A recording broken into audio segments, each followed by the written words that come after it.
टॉनिका this side. आज के video में हम लोग कंप्यूटर एज मैनेजमेंट सर्विस मतलब कैंप्स उसके बारे में डिस्कस करेंगे। अभी आप मेरे चैट के ऊपर देख सकते हो, मैंने 3 महीने पुराना डेटा लिया हुआ है। एज पर रूल्स हम रिसेंट डेटा यूज़ नहीं कर सकते इसके लिए, और अब से हम यही प्रैक्टिस फॉलो करेंगे। मेरे चैट पे आप लोग देख सकते हो ये कैंप्स ओपन है। कैंप्स का हम टेक्निकल देखेंगे और उसका फंडामेंटल देखेंगे, और उसके ऊपर से डिसाइड करेंगे कि अभी ये स्टॉक कहाँ पे ट्रेड कर रहा है और इसमें हम क्या डिसीजन ले सकते हैं। ये चार्ट में हम देख सकते हैं अभी का जो ये मैंने ब्लू लाइन ड्रॉ करके रखा है, हमारा जो क्लोज प्राइस था फ्राइडे का वो उसके आसपास ही था, राइट। और अभी इसमें थोड़ा जूम आउट करके देखें तो एक ऐसा राउंडिंग बॉटम बनता हुआ हमें दिख रहा है। इसको अगर मैं मार्क करूँ तो इसका ब्रेकआउट ऑलरेडी हो चुका है। ब्रेकआउट के बाद रिटेस्ट भी हो चुका है और रिटेस्ट के नीचे अभी ट्रेड कर रहा है। और इसका अगर हम टारगेट निकाल के रखें तो यहाँ से बॉटम इसका मार्क करके इसको ड्रैग करेंगे तो दिस इज 50% गेन हमारा इसमें टारगेट का बनता है। और करंट मार्केट प्राइस भी इसके आसपास में ही ट्रेड कर रहा है, तो करंट मार्केट प्राइस के ऊपर से अगर हम इसका टारगेट तक देखें तो 58% का पोटेंशियल गेन बन रहा है। तो ये एक हो गया टेक्निकल के हिसाब से राउंडिंग बॉटम, और उसका अभी ये ओपन है। दूसरा, अगर हम स्ट्रेटेजी वाइज देखें तो कैम्स अभी हमारा V14 नेक्स्ट स्टॉक है, तो उसके ऊपर हम ये वाला V20 स्ट्रेटजी अप्लाई करके देखेंगे तो वो भी एक ट्रेड ओपन है, राइट। तो उसके ऊपर से भी ये इसका V20 का टारगेट भी अगर हम निकाल के देखें तो CMP से लेके यहाँ तक अराउंड 38-40% का गेन बनता है।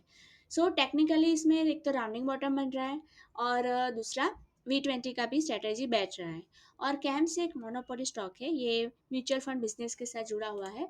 अब हम उसके फंडामेंटल थोड़े से देख लेते हैं।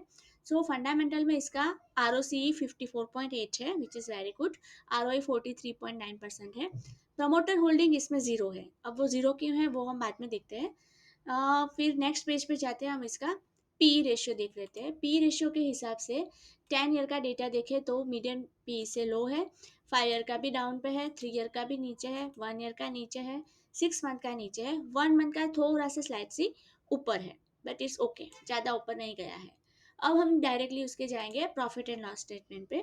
तो इसका सेल्स हम देखेंगे तो ये धीरे धीरे धीरे धीरे इंक्रीजिंग ऑर्डर में है, और अभी का इसका TTM हाईएस्ट एवर है। और मार्च 25 का देखेंगे तो वो भी उसके आगे से लेके हाईएस्ट एवर था। नेट प्रॉफिट भी इसका देखेंगे तो ये इंक्रीजिंग ऑर्डर में है, अभी का हाईएस्ट एवर है। ऑपरेटिंग प्रॉफिट भी इसका धीरे धीरे धीरे बढ़ रहा है, राइट। और 46% OPM परसेंटेजेस है, हाईएस्ट एवर है, विच इज़ बेस्ट। EPS भी इसका देखेंगे तो 12 से लेके अभी 89.97 90 के अराउंड चल रहा है, which is best. Balance sheet में देखेंगे तो ये इसका रिजर्व भी धीरे धीरे धीरे इंक्रीज हो रहा है, अभी का हाईएस्ट एवर है। बोरोइंग इसकी थोड़ी सी बड़ी है, इट्स ओके, लेकिन एज कम्पेयर टू रिजर्व ये काफ़ी कम है। और ऐसी कंपनी पे हमें ज़्यादा फोकस करना चाहिए जिसका बोरोइंग कम है और रिजर्व सबसे ज़्यादा है, और उसके सेल्स और नेट प्रॉफिट इंक्रीज हो रहे हैं। तो ये मतलब अपने बिजनेस को अच्छे से संभाल रहे हैं, और आगे जाके भी इसमें ग्रोथ के चांसेस बढ़ जाते हैं। फिर हम इसका कैश फ्लो देखेंगे तो कैश फ्लो भी इसका पॉजिटिव में है।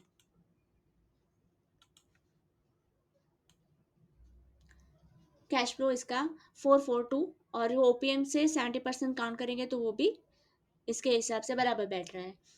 और शेयर होल्डिंग पैटर्न में देखेंगे तो प्रमोटर ने अपना पूरा स्टेक सोल्ड आउट कर दिया है, राइट। तो अभी ये 0% है। FII का धीरे धीरे बढ़ के 52% हुआ है। DII का 14 से लेके बढ़ के 70% तक है। और पब्लिक में वीक हैंड्स में 27 अराउंड है। It's okay. अब प्रमोटर होल्डिंग इसमें ज़ीरो क्यों है वो हम इसका गूगल करके देखते हैं। Why promoter holding is zero in CAMS. जो भी हमें आंसर नहीं मिले वो हमें डायरेक्ट गूगल को ही पूछने हैं।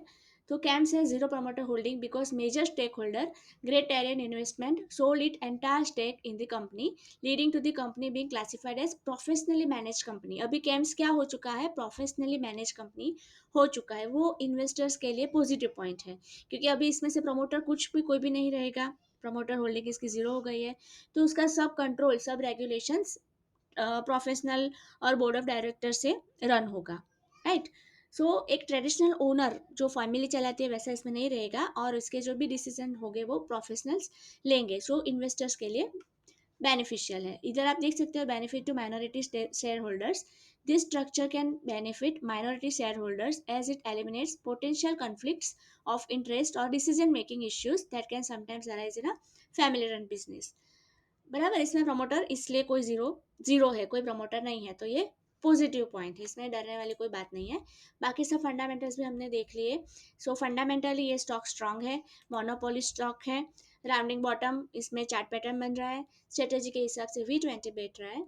तो ये एक ऐसा स्टॉक है, ये mid to small cap company I think, तो ये एक्यूमुलेशन जोन में इसको हम बोल सकते हैं, जिसे जैसे हमें चांस मिलेगा हम इसको एक्यूमुलेट कर सकते हैं। ऐसे मैन्युअली स्टॉक को ट्रैक करने के लिए हम अलग से डीमेट अकाउंट में भी इसको एक्यूमुलेट कर सकते हैं फॉर लॉन्ग टर्म होल्डिंग के हिसाब से। अदरवाइज सिंपल जो अपना ट्रेडिंग का डीमेट अकाउंट है उसमें भी स्ट्रेटजी बेस्ड हम ट्रेडिंग कर सकते हैं। So this was all about camps. मेरे हिसाब से ये अच्छा स्टॉक है, मोनोपोली स्टॉक है, इसके एक्यूमुलेशन जोन में है, बाइंग लेवल या उससे नीचे है, ट्रेड कर रहा है, तो अच्छा स्टॉक है, आप इसके ऊपर ध्यान दे सकते हैं। अगर आपको कुछ क्वेरी हो तो मुझे कमेंट सेक्शन में बताइएगा, हम लोग वहाँ पे डिस्कस कर लेंगे। Have a nice day.